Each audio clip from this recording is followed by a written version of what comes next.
जब भगवान श्री राम अपने भाई लक्ष्मण और पत्नी सीता के साथ अयोध्या से निकलकर घने वनों की ओर चले गए, यह समय उनके जीवन का कठिन दौर था। वनवास का एक एक दिन उन्हें नया अनुभव दे रहा था। प्रकृति का सान्निध्य, साधुओं की संगति और जन साधारण का स्नेह। एक दिन की बात है, दोपहर का समय था। जंगल में चलते चलते श्रीराम को प्यास लगने लगी। लक्ष्मण और सीता भी थक गए थे।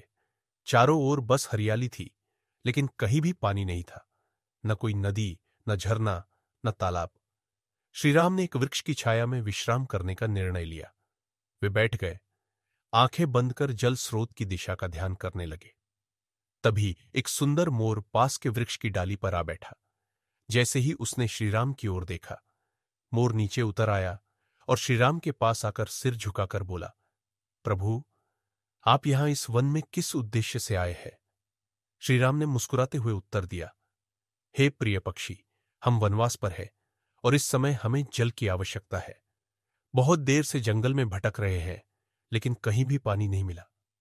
मोर ने गर्व से कहा, प्रभु, आपके लिए जल की व्यवस्था करना मेरा सौभाग्य होगा। पास ही एक निर्मल नदी बहती है, मैं उसके मार्ग से परिचित हूं। यदि आप आज्ञा दें तो मैं आपको वहां तक ले चलूं।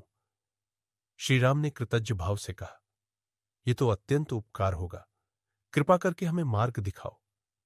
इसके बाद मोर ने उड़ना आरंभ किया और श्रीराम, लक्ष्मण और सीता उसके पीछे पीछे चलने लगे।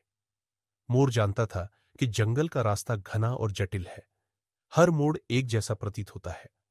उसे चिंता हुई कि कहीं प्रभु रास्ता न भूल जाए। तब उसने एक उपाय सोचा। वह प्रत्येक कुछ दूरी पर अपना एक पंख गिराने लगा, ताकि पीछे आने वाले श्रीराम उन पंखों के सहारे रास्ता पहचान सके।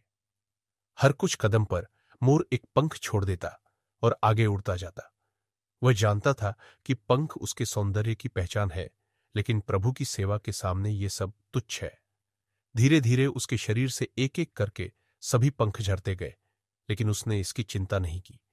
इस प्रकार पंखों के मार्गदर्शन से चलते हुए श्रीराम, लक्ष्मण और सीता उस नदी तक पहुंच गए। नदी का जल स्वच्छ, शीतल और मधुर था। सभी ने तृप्त होकर जल पिया। जब श्रीराम ने पीछे मुड़कर देखा तो उन्होंने देखा कि वह मोर भी पास ही बैठा है, लेकिन अब उसके शरीर पर एक भी पंख नहीं था। उसका शरीर नंगा, कांपता हुआ और थोड़ा थका हुआ दिख रहा था। फिर भी उसके चेहरे पर संतोष और श्रद्धा थी। वह गर्व से प्रभु को देख रहा था, जैसे कह रहा हो, आपकी सेवा में यह सब कुछ अर्पण है। श्रीराम का हृदय भर आया। उनकी आंखें नम हो गईं। उन्होंने आगे बढ़कर मोर को उठाया और अपनी हथेली पर रखा।